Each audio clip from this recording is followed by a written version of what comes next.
चंपारण में। दक्षिण अफ्रीका से वापस लौटने के पश्चात गांधी जी ने अपना प्रथम सफल सत्याग्रह चंपारण बिहार से शुरू किया था।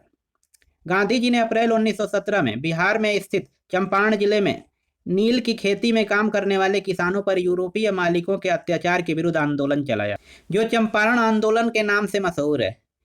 यूरोपीय नील किसानों को 25% राशि वापस करने के लिए राजी हो गए और गांधी जी ने इसे स्वीकार कर लिया। इस प्रकार गांधी जी द्वारा चलाया गया प्रथम सत्याग्रह सफल रहा।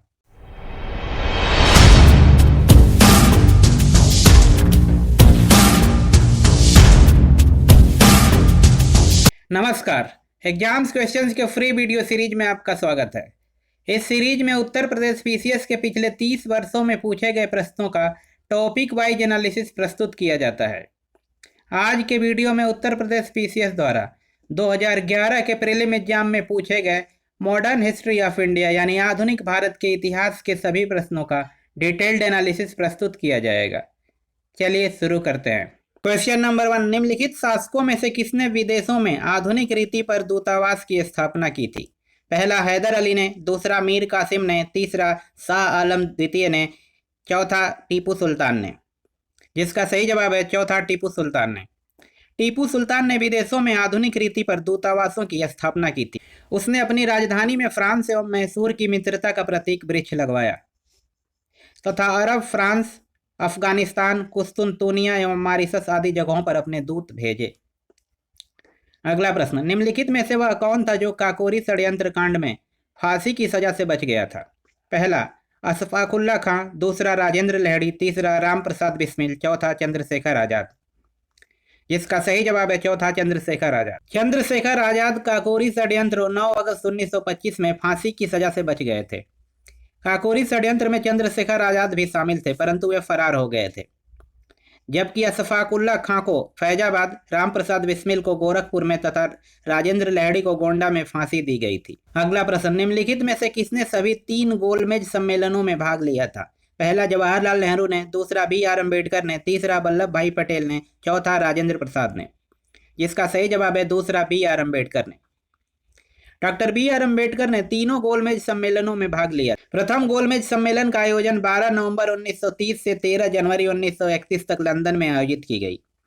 द्वितीय गोलमेज सम्मेलन लंदन में 17 सितंबर 1931 से 1 दिसंबर 1931 तक चला, जबकि तृतीय गोलमेज सम्मेलन 17 नवंबर से 24 दिसंबर 1932 तक चला। डॉक्टर BR अम्बेडकर और TV सप्रू तीनों गोलमेज सम्मेलन में हिस्सा लेने वाले नेता थे। इन सम्मेलनों में डॉक्टर अम्बेडकर दलितों के नेता के रूप में शामिल हुए थे। अगला प्रश्न, 1857 की क्रांति के निम्नलिखित नेताओं में से किसका वास्तविक नाम रामचंद्र पांडुरंग था? पहला कुंवर सिंह का, दूसरा नाना साहब का, तीसरा तात्या टोपे का, चौथा मंगल पांडे का। इसका सही जवाब है तीसरा तात्या टोपे का। 1857 की क्रांति के नेताओं में तात्या टोपे का वास्तविक नाम रामचंद्र पांडुरंग था। नाना साहब की ओर से लड़ने की जिम्मेदारी तात्या टोपे पर थी। सिंधिया के सामंत मान सिंह ने अप्रैल 1859 ईस्वी में इन्हें धोखे से अंग्रेजों को सौंप दिया और ग्वालियर में इन्हें फांसी दे दी गई। अगला प्रश्न, निम्नलिखित में से किसने बंगाल के विभाजन 1905 के विरोध में हुए आंदोलन का नेतृत्व किया था? पहला सुरेंद्र नाथ बनर्जी, दूसरा CR दास ने, तीसरा आशुतोष मुखर्जी ने, चौथा रविंद्रनाथ टैगोर ने। जिसका सही जवाब है पहला सुरेंद्र नाथ बनर्जी ने। सुरेंद्र नाथ बनर्जी ने बंगाल विभाजन 1905 के विरोध में हुए आंदोलन का नेतृत्व किया था। सुरेंद्र नाथ बनर्जी ने अपने पत्र बंगाली में इस विभाजन की घोर आलोचना की। 16 अक्टूबर 1905 जिस दिन बंगाल का विभाजन प्रभावी हुआ, उसके अगले दिन सुरेंद्र नाथ बनर्जी ने एक विशाल जनसभा की तथा स्वदेशी व बहिष्कार आंदोलन का संदेश पूरे देश में फैलाया। अगला प्रश्न, निम्नलिखित नेताओं में से किसने भारत छोड़ो आंदोलन के दौरान जेल से फरार होकर भूमिगत गतिविधियों को संगठित किया था? पहला JB कृपलानी ने, दूसरा राम मनोहर लोहिया ने, तीसरा अच्युत पटवर्धन ने, चौथा जयप्रकाश नारायण ने। जिसका सही जवाब है चौथा जयप्रकाश नारायण ने।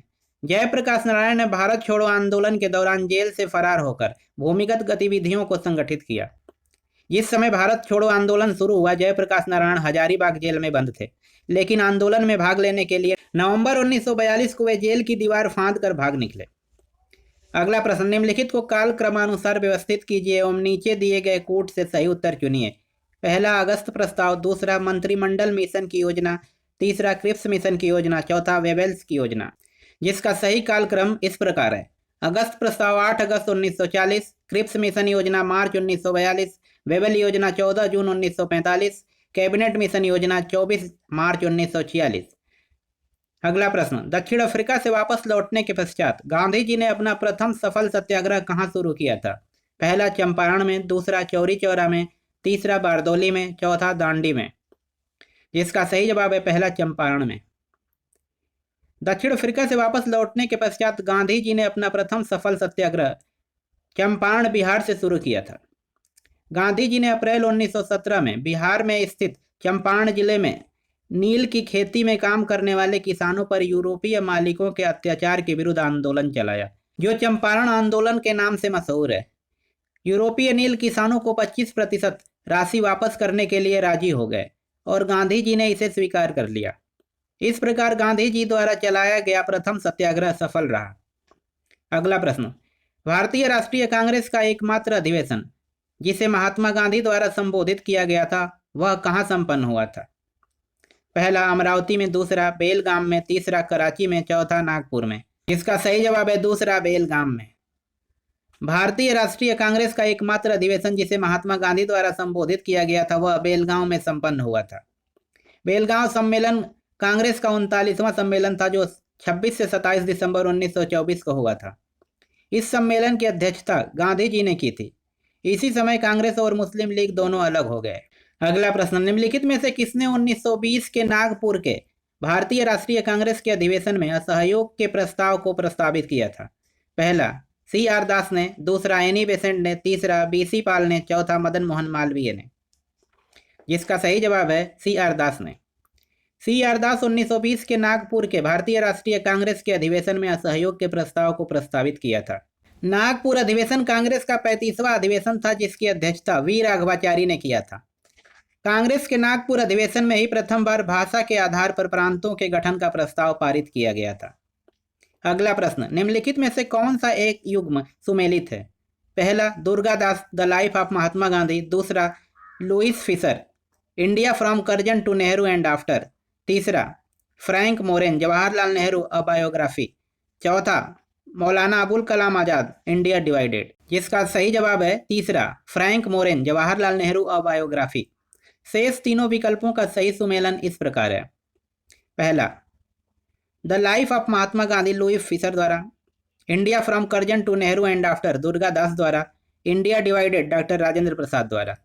अगला प्रश्न, निम्नलिखित में से किसने मित्र मेला संघ को शुरू किया था? पहला श्याम जी कृष्ण वर्मा ने, दूसरा विनायक दामोदर सावरकर ने, तीसरा लाला हरदयाल ने, चौथा सोहन सिंह भाकना ने। जिसका सही जवाब है दूसरा विनायक दामोदर सावरकर ने।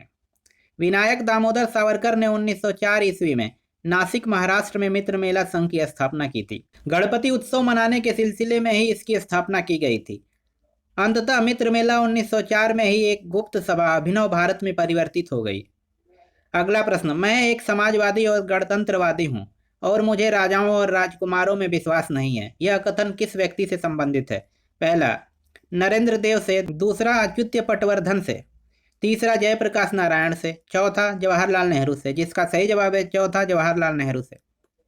1936 के लखनऊ कांग्रेस के अधिवेशन में नेहरू ने अपने अध्यक्षीय भाषण में कहा, हाँ मैं समाजवादी हूँ, मेरा लक्ष्य समाजवाद की स्थापना करना है।